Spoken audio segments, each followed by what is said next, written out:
जय Hind and hello guys, स्वागत है आपका आपके अपने YouTube चैनल ज्ञानदेही होस्ट में। और इस वीडियो में मैं आपको बताने वाला हूं राजस्थान पुलिस कांस्टेबल भर्ती 2025 फॉर्म फिलअप के बारे में, जहां पर गाइस आपको लास्ट डेट अपडेट के साथ में फॉर्म को कैसे फिल करना है इसके बारे में संपूर्ण जानकारी दी जाएगी। बेसिकली आपके पास यहां पर 3 से 4 दिन ही बचे हैं फॉर्म को भरने के लिए, तो जितना जल्दी हो सके आपको फॉर्म को भर लेना है, क्योंकि फॉर्म को भरने की लास्ट डेट आपकी 17 मई 2025 रखी गई है। और इसमें गाइज पिछला जो रिकॉर्ड देखा जाए एसएसओ की वेबसाइट का, तो इसमें लास्ट डेट आपकी आगे नहीं बढ़ती है।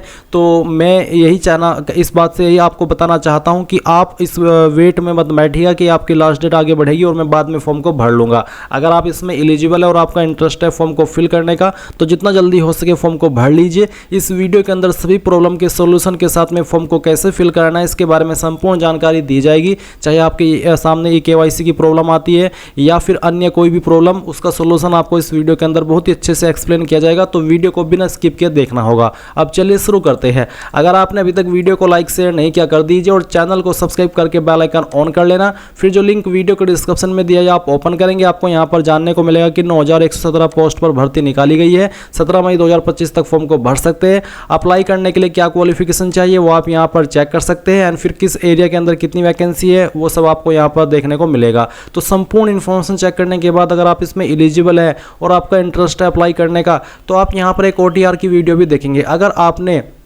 OTR करके नहीं रखा है तो आप एक बार इस वीडियो को वॉच करके OTR कर लीजिएगा। इसमें मैंने OTR करने की संपूर्ण जानकारी दी गई है। उसके बाद गाइज आप यहाँ पर इंपोर्टेंट लिंक के सेक्शन में आएंगे और अप्लाइंग ऑनलाइन लिंक ओपन करेंगे। देन आपके सामने यहाँ पर SSO का इंटरफेस आ जाएगा। मैं आपको बता दूं कि अगर आपने इस वेबसाइट का इस्तेमाल करके पिछले 4-5 साल के अंदर कोई भी फॉर्म भरा है तो आपका अकाउंट बना हुआ होगा। आपको यहाँ पर दोबारा से रजिस्ट्रेशन करने की आवश्यकता नहीं है। आप उसी डिटेल से लॉगिन करेंगे जिसमें कि आपको आपकी SSO ID या फिर यूजर नेम यहाँ पर एंटर करना है, एंड जो आपने पासवर्ड बनाया था वो डालना है। बट गाइस अगर आप आपका पासवर्ड भूल चुके हैं तो आप यहाँ पर I forgot my password click here, इसके सामने क्लिक हियर पर क्लिक करेंगे, एंड देन जो आपकी SSO ID है वो यहाँ पर डालेंगे।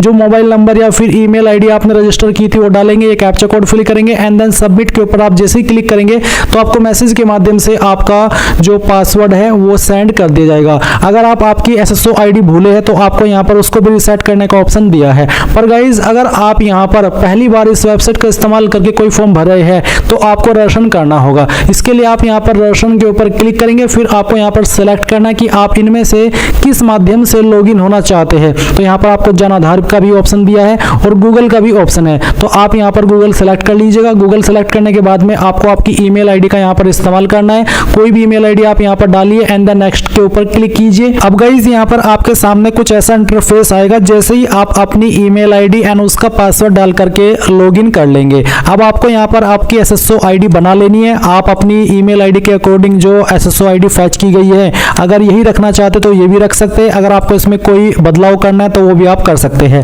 फिर आपको एक पासवर्ड बनाना है नया, और आपका एक पासवर्ड कैसा होगा वो आप देख लीजिए। पासवर्ड के अंदर इंग्लिश का कैपिटल लेटर कम से कम एक, स्मॉल लेटर कम से कम एक, ज़्यादा कितने भी हो सकते हैं, स्पेशल कैरेक्टर और साथ ही डिजिट का आपको इस्तेमाल करना है। तो कुछ इस तरह का पासवर्ड बनाने के बाद में उसको दोबारा डालेंगे, वेरीफाई कर देंगे, अपना मोबाइल नंबर डालेंगे जो कि आप रजिस्टर करना चाहते हैं, और यहाँ पर ईमेल आपकी ऑलरेडी दी गई है। इसके बाद में आपको रजिस्टर के ऊपर क्लिक करना है। अब गाइज आपके सामने लॉगिन का पेज आएगा, जैसा कि आप यहाँ पर देख सकते हैं। अब आपको यहाँ पर वो आपकी SSO ID डालनी है जो कि अभी आपने बनाई है, या फिर आपका यूजर नेम डालना है, आपका पासवर्ड डालना है जो कि अभी आपने बनाया, ये कैप्चा कोड डालेंगे एंड देन लॉगिन के ऊपर क्लिक करेंगे। अब गाइज आपके सामने यहाँ पर ये अपडेट प्रोफाइल का ऑप्शन आएगा। तो आपको सबसे पहले आपका फर्स्ट नेम एंटर करना है 10th के सर्टिफिकेट के अकॉर्डिंग, फिर आपको आपका लास्ट नेम एंटर करना है। इसके बाद डिस्प्ले नेम अगर आप अपना चेंज करना चाहते हैं तो ये भी आप यहाँ से चेंज कर सकते हैं। फिर आपकी जो डेट ऑफ बर्थ है वो आपको यहाँ पर इस तरह से कैलेंडर के ऊपर क्लिक करके सिलेक्ट कर लेनी है, पहले ईयर फिर मंथ और उसके बाद में डे। देन गाइज यहाँ पर जेंडर आपको सेलेक्ट करना है। अगर आप यहाँ पर नंबर ऐड करना चाहते हैं, आपने नहीं किया तो आप यहाँ पर इसके सेक्शन के ऊपर क्लिक करके अपना नंबर डालेंगे, सेंड OTP पर क्लिक करेंगे तो OTP जाएगा, वो OTP यहाँ पर डाल करके वेरीफाई करना है। ईमेल ID भी आप यहाँ पर ऐड कर सकते हैं या फिर चेंज कर सकते हैं। इसके अलावा आपको यहाँ पर पोस्टल एड्रेस में जो आपका प्रेजेंट एड्रेस है वो फिल करना है, और फिर जो आपका पोस्टल कोड है वो भी आपको यहाँ पर डाल देना है। पोस्टल कोड यानी कि जो आपका पिन कोड लगता है वो पिन कोड आप यहाँ पर लिखेंगे। सिटी डिस्ट्रिक्ट कौन सी है वो भी आपको यहाँ पर अपनी एंटर कर देनी है। एंड इसके बाद में गाइस आपकी जो स्टेट है वो भी आपको यहाँ पर सेलेक्ट कर लेनी है। फिर अगर आपकी बहामासा आईडी है तो वो आप यहाँ पर डाल देंगे, अगर नहीं है तो आप इसको ऐसे ही छोड़ दें। जन आधार आईडी है तो वो यहाँ पर डाल देंगे एडिट के ऊपर क्लिक करके, नहीं तो आप इसको ऐसे ही छोड़ देंगे। एंड उसके बाद में अगर आपका आधार आईडी है तो आप यहाँ पर डालेंगे, कोई ओल्ड एसएसओ आईडी है तो आप यहाँ पर दे देंगे। एंड उसके बाद में इन सभी जानकारी को चेक करते हुए आप अपडेट के ऊपर क्लिक करेंगे। प्रोफाइल की जानकारी अपडेट करने के बाद में गाइज यहाँ पर आपके सामने एप्लीकेशंस का सेक्शन आ जाएगा। आप यहाँ पर क्विक सर्च के अंदर रिक्रूटमेंट सर्च कीजिएगा। जैसे ही आप यहाँ पर REC लिखेंगे इतने में ही जो रिक्रूटमेंट के नाम से एप्लीकेशन है वो यहाँ पर आ जाएगी। आपको यहाँ पर रिक्रूटमेंट स्टेक 2 इसके ऊपर क्लिक करना है। अब इसके ऊपर क्लिक करने के बाद आपके सामने इस तरह का इंटरफेस आएगा जैसे कि आप वीडियो में देख सकते हैं। यहाँ पर आने के बाद में आप देखेंगे ऑनगोइंग रिक्रूटमेंट सेक्शन के अंदर पुलिस कांस्टेबल रिक्रूटमेंट 2025 RAJ कोप देखने को मिल रहा है। इसमें आपकी कांस्टेबल की वैकेंसी और दूसरी कांस्टेबल टेलीकॉम की। तो अगर आपको टेलीकॉम पर अप्लाई करना है तो आप सेकंड वाले ऑप्शन पर टिक करेंगे। एंड मैं आपको एक बार फिर से बता दूं कि कांस्टेबल टेलीकॉम के लिए जो वैकेंसी है वो 1469 है और जो कांस्टेबल है इसके लिए 8148 है। तो आप यहाँ पर इसमें जिस भी पोस्ट पर अप्लाई करना चाहते हैं उसी के सामने अप्लाई नाउ पर क्लिक करेंगे और यहाँ से ओके कर देंगे। ओके करने के बाद में आपके सामने यहाँ पर जो आपकी कैंडिडेट प्रोफाइल है यानी कि जो आपकी OTR की इन्फॉर्मेशन है, अगर आपने वो अपडेट करके नहीं रखी तो आपके सामने वो इस तरह से ओपन होगी जैसे कि आप वीडियो में देख सकते हैं। इसके बाद गाइज आप यहाँ पर नीचे की तरफ आएंगे और आप देखेंगे OTR पेमेंट डिटेल्स। तो अगर आपने पहले से OTR करने के बाद में पेमेंट करके रखा है तो आप यहाँ पर देखेंगे पेमेंट स्टेटस डन है, और आप यहाँ पर फिर इसमें नीचे की तरफ आएंगे तो देखेंगे OTR eKYC। तो आप इसके ऊपर जब क्लिक करेंगे यहाँ पर आपको लाइव फोटो और जो हैंड टर्न्ड स्पाइसमैन है वो देखने को नहीं मिल रहा है, जबकि आपने ये चीज़ करके रखी है। अभी आप ऐसे में क्या करेंगे? तो गाइज इसका सोल्यूशन यही है कि ये जो प्रॉब्लम है ये सिर्फ आपके सामने नहीं बल्कि मेरे सामने भी आई थी। जब मैं यहाँ पर इस वाले इंटरफेस पर आया और पहली बार जब मैंने अप्लाई करने की कोशिश की तो मेरे सामने यहाँ पर जो लाइव फोटो है और जो हैंड टर्न्ड स्पाइसमैन है वो नहीं आ रहा था, जबकि मैंने ये OTR के अंदर अपलोड करके रखा था।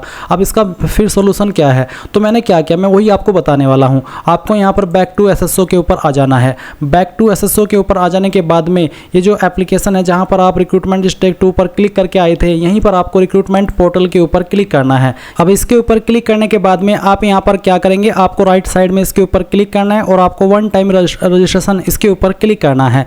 इसके ऊपर क्लिक करने के बाद में गाइज यहाँ पर आपके सामने जो वन टाइम रजिस्ट्रेशन है इसका इंटरफेस आएगा OTR का। तो आप इसको होने दीजिएगा, थोड़ा सा टाइम लग रहा है मेरे सामने क्योंकि वेबसाइट का सर्वर थोड़ा डाउन है। अब जैसे ही ये ओपन हो जाए, इसको ओपन हो जाने के बाद में आप नीचे की तरफ देखेंगे OTR eKYC, आप इसके ऊपर क्लिक करेंगे। इसके ऊपर क्लिक करने के बाद में आप यहाँ पर आपकी OTR eKYC देख सकते हैं। अगर आपको यहाँ पर आपका लाइव फोटो एडिट करना है तो आप वो कर सकते हैं, एडिट लाइव फोटो। और उसके बाद में अगर आपको जो आपका जो स्पाइसमैन है हैंड रिटन का ये आप वहाँ पर नहीं देख पा रहे हैं या फिर आप वहाँ पर आपका जो लाइव फोटो है वो अपलोड नहीं कर पा रहे हैं तो गाइज आप यहाँ से कर लीजिए। आपको दोनों का ऑप्शन एडिट करने का दिया गया है। आप एडिट लाइव फोटो के ऊपर क्लिक करके दोबारा से इस फोटो को ले सकते हैं और जो आपका स्पाइसमैन है वो भी आप यहाँ पर एडिट के ऊपर क्लिक करके अपलोड कर सकते हैं। तो सैंपल फाइल आपके सामने है, मैं आपको यहाँ पर सैंपल फाइल दिखा देता हूँ। अभी जो आप वीडियो में देख सकते हैं यही आपका स्पाइसमैन है जो कि आपको यहाँ पर अपलोड करना होगा। इसमें जो आपको हिंदी प्रारूप के दिया है ये आपको पहले भर लेना है, आवेदक का नाम, पिता का नाम, जन्म दिनांक, और फिर नीचे आपको हिंदी में लिखना है पूरी की पूरी लाइन जो ऊपर लिखी गई है और यहाँ पर अपने सिग्नेचर करने हैं। फिर इंग्लिश परफॉर्मा को भरना है और नीचे पूरी की पूरी लाइन आपको यहाँ पर इन 4 लाइन के अंदर लिखनी होगी और अपने सिग्नेचर करने होंगे। फिर यहाँ पर भी signature, SSO ID, OTR number और आपका परमानेंट एड्रेस। फिर इस फाइल को दोबारा से स्कैन करके आपको यहाँ पर चूज फाइल के ऊपर क्लिक करके अपलोड कर देना है और यहाँ पर आपको आपका लाइव फोटो अपलोड करना है। उसके बाद आप यहाँ पर टिक करेंगे और इसके ऊपर टिक करने के बाद में आप यहाँ पर अपडेट फोटो और इसके ऊपर क्लिक करेंगे और अपडेट डॉक्यूमेंट के ऊपर क्लिक करेंगे। तो मैंने यहाँ पर गाइज अपना जो OTR eKYC लाइव फोटो है वो अगेन आपको दिखाने के लिए लिया है और यहाँ पर मैं इसके ऊपर टिक करता हूँ और फिर सेंड OTP इसके ऊपर क्लिक करता हूँ। अब आपके नंबर और ईमेल दोनों के ऊपर OTP जाएगा। कोई भी एक OTP आप यहाँ पर डाल दीजिए, चाहे मैसेज वाला या फिर नंबर वाला। तो मैं आपको यहाँ पर थोड़ी वीडियो लॉन्ग हो रही है बट मैं आपको लाइव दिखा रहा हूँ ये चीज़ हल करके।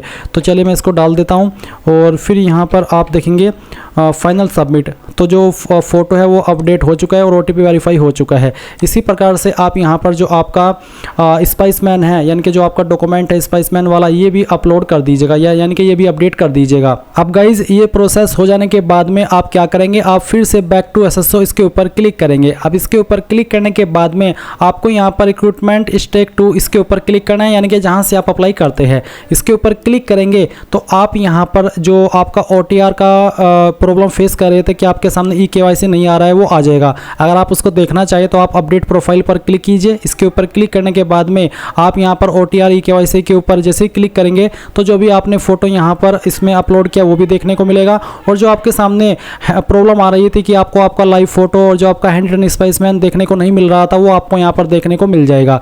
अब आप अगेन इसमें माई रिक्रूटमेंट सेक्शन के ऊपर आइए और इसमें अप्लाई कीजिए। तो चलिए मैं यहाँ पर इसमें अप्लाई करके आपको दिखाता हूँ। तो आप पुलिस कांस्टेबल रिक्रूटमेंट 2025 इसमें अप्लाई करने के लिए अप्लाई नाउ पर क्लिक करेंगे और जो आपका CET 2022 का एप्लीकेशन नंबर है वो यहाँ पर डालेंगे और उसके बाद सबमिट के ऊपर क्लिक करेंगे। एंड देन जो आपने OTR के अंदर इन्फॉर्मेशन भरी थी वो आपको रिव्यू करने का मौका मिलेगा। अगर आप OTR के अंदर दी हुई जानकारी को अपडेट करना चाहते हैं, कोई जानकारी आपको लग रही है इनमें से गलत, तो आप अपडेट के ऊपर क्लिक करके अपडेट कर लीजिएगा, नहीं तो आप यहाँ पर प्रोसीड पर क्लिक करेंगे। प्रोसीड पर क्लिक करने के बाद अब आपको यहाँ पर आपकी अन्य जानकारी भरनी है, जैसे कि मदर नेम आपको यहाँ पर देने का मौका मिलेगा। अगर आपको यहाँ पर ये जो ग्रे वाइट है इसमें कोई चेंजेस करना है तो आप OTR की इन्फॉर्मेशन अपडेट करके यहाँ पर राइट साइड में क्लिक करके अपडेट प्रोफाइल पर क्लिक करके कर सकते हैं, अन्यथा आपकी जानकारी यहाँ पर ऐसे ही आएगी जैसे कि आप यहाँ पर देख सकते हैं।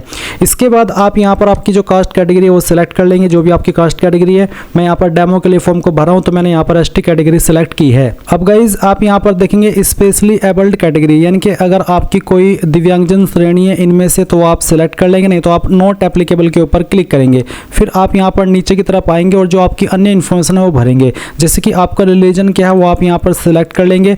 उसके बाद में मैरिटल स्टेटस आपका क्या है वो आपको यहाँ पर सिलेक्ट कर लेना है। एंड देन आप यहाँ पर फिर नीचे की तरफ आएंगे और देखेंगे आपका मोबाइल नंबर। अगर आपका मैरिटल स्टेटस अनमैरिड के अलावा अन्य है तो आपको यहाँ पर जीवित बच्चों की संख्या देनी है, 1/6/2002 से पहले कितनी है और 1/6/2002 के बाद में कितनी, और अगर आप अनमैरिड है तो आप यहाँ पर इसमें 00 लिख देंगे। फिर व्हाट्सअप मोबाइल नंबर अगर आपका अलग से है तो आप यहाँ पर डाल दीजिएगा। इसके बाद आप यहाँ पर देखेंगे ईमेल ID, उसके बाद में आधार ID डालने के बाद आप वेरीफाई के ऊपर क्लिक करके इसको वेरीफाई कर देंगे। जन आधार ID आपके पास अगर है तो वो भी आप यहाँ पर डाल दीजिएगा। फिर पूछा है अप्लाइंग फॉर, क्या आप राजस्थान के अनुसूचित क्षेत्र से संबंधित है, अगर हाँ तो यस, अगर नहीं तो आप नो करेंगे। फिर जो आपका प्रेजेंट एड्रेस है वो आप यहाँ पर भरेंगे। लाइन फर्स्ट और 2, 3 के अंदर आप थोड़ा पार्ट आपके एड्रेस का डाल दीजिएगा। आपकी स्टेट सेलेक्ट कर लीजिएगा, आपकी डिस्ट्रिक्ट, उसके बाद में सिटी विलेज का नाम और आपका पिन कोड। एंड देन आप नेक्स्ट के ऊपर क्लिक करेंगे। इसके बाद में गाइज आपके सामने यहाँ पर पर्सनल डिटेल का सेक्शन आ जाएगा। तो आप यहाँ पर डोमिसाइल डिटेल में सबसे पहले आपकी नेशनलिटी सेलेक्ट कर लेंगे इंडियन, फिर आपकी होम स्टेट आपको सेलेक्ट करनी है, होम डिस्ट्रिक्ट सेलेक्ट कर लेनी है। इसके बाद फिर पूछा है settled in India from other country, क्या आप अन्य कंट्री से इंडिया के अंदर सेटल हुए हैं, अगर हाँ तो यस, नहीं तो आप नो करेंगे। फिर कुछ और सवालों के आंसर करने हैं, जैसे कि क्या भूतपूर्व सैनिक है, अगर हाँ तो यस, नहीं तो आप नो कीजिए। क्या आप एक उत्कृष्ट खिलाड़ी है, अगर हाँ तो यस, नहीं तो यहाँ पर भी आप नो कर देंगे। क्या मौजूदा सरकारी विभाग या सार्वजनिक उपक्रम कर्मचारी है, अगर हाँ तो यस, नहीं तो नो कर दीजिए। फिर एनी एडिशनल एज रिस्ट्रिक्शन, अगर आपकी इनमें से कोई कैटेगरी जैसे कि एक्सप्रेशनर, NCC कैडेट इंस्ट्रक्टर, तो आप सिलेक्ट कर ले, नहीं तो आप नॉट एप्लीकेबल सेलेक्ट करेंगे और नेक्स्ट के ऊपर क्लिक कर देंगे। अब आती है क्वालिफिकेशन की जानकारी। तो मैंने OTR करके रखा है इसलिए मेरी जानकारी यहाँ पर भरी हुई है, और क्योंकि अगर आप पहली बार SSC की वेबसाइट का इस्तेमाल करके कोई फॉर्म भर रहे हैं तो आपको यहाँ पर सबसे पहले सेकेंडरी यानी कि 10वीं की इन्फॉर्मेशन देनी है। इसमें सब्जेक्ट ग्रुप, तो सब्जेक्ट ग्रुप आप चाहे तो यहाँ पर इस वाले सेक्शन में या तो ऑल जनरल सब्जेक्ट लिख सकते हैं या फिर नॉट एप्लीकेबल लिख सकते हैं, दोनों में कोई इशू नहीं आएगा। उसके बाद किस बोर्ड के द्वारा आपने आपकी 10वीं पास की उस बोर्ड का नाम आप यहाँ पर लिखिएगा। फिर आपका रोल नंबर क्या था या इनरोलमेंट नंबर क्या था, कोई एक चीज़ आप यहाँ पर डाल दीजिए। उसके बाद आपके नंबर किसके अंदर थे, CGPA, ग्रेड, परसेंटेज, तो जो भी था वो ये आप सिलेक्ट कर लीजिए। मेरा परसेंटेज है तो मैंने परसेंटेज सिलेक्ट किया है। किस साल के अंदर पास कर ली थी वो साल सिलेक्ट कर लेंगे, और परसेंटेज आपकी कितनी थी या फिर ग्रेड आपकी कितनी थी वो यहाँ पर भर दीजिएगा। अगर आपने 12वीं भी की है तो आप 12वीं की इन्फॉर्मेशन भी सेम तरीके से भरिए, पहले सब्जेक्ट ग्रुप, फिर उसके बाद में बोर्ड का नाम, 12वीं का रोल नंबर, नंबर किसके अंदर थे वो, आपका पासिंग ईयर और आपकी परसेंटेज। अगर आपने कोई डिप्लोमा किया तो उसकी जानकारी भर सकते हैं सेम तरीके से, ग्रेजुएशन की है तो उसकी जानकारी भी आप यहाँ पर भर सकते हैं। उसके बाद आप नीचे की तरफ आएंगे और नेक्स्ट के ऊपर क्लिक कर देंगे। अब आता है आइडेंटिफिकेशन एंड इनक्लोजर, तो आप यहाँ पर आपका फोटो साइन अपलोड करेंगे। फोटो का साइज 50 से 100 KB के बीच में और सिग्नेचर का साइज 20 से 50 KB के बीच में रखा है। तो चूज फाइल के ऊपर क्लिक कीजिए और जहाँ पर भी आपकी फोटो फाइल है वो आपको सिलेक्ट कर लेनी है। मैं इस फॉर्म को डेमो के लिए भर रहा हूँ तो मैं यहाँ पर एक रैंडम फाइल ही अपलोड करने वाला हूँ। तो चलिए मैं इस फाइल को सिलेक्ट करता हूँ।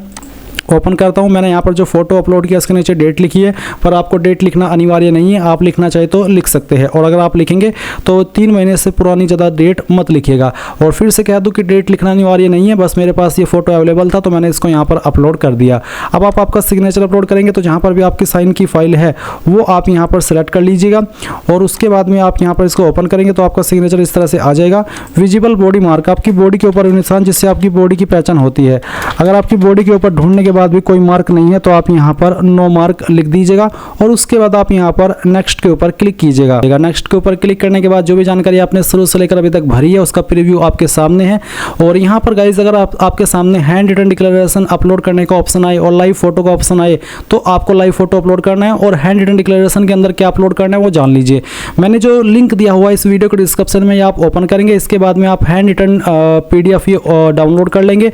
डाउनलोड करने के बाद में इस तरह का इंटरफेस आएगा। यहाँ पर आपको बोला अभ्यर्थी यहाँ से हिंदी में लिखे, हिंदी प्रारूप जो हिंदी में लिखा है हिंदी में लिखना है और जो इंग्लिश में लिखा हो इंग्लिश में लिखना है। बस आपको नेम ऑफ एप्लीकेंट की जगह पर अपना नाम, फादर नेम और डेट ऑफ बर्थ यहाँ पर लिखनी होगी, सिग्नेचर कर देने होंगे, SSO ID देनी होगी, OTR नंबर देना होगा और परमानेंट एड्रेस देना होगा। फिर आप इस फाइल को स्कैन करके अपलोड कर देंगे जहाँ पर भी अपलोड करने का आपके सामने ऑप्शन है। क्योंकि मैंने OTR करके रखा है और मेरे सामने ये ऑप्शन आ चुका है, मैंने एक बार इसमें अपलोड कर दिया तो बार बार मेरे से ये चीज़ नहीं ली जा रही है।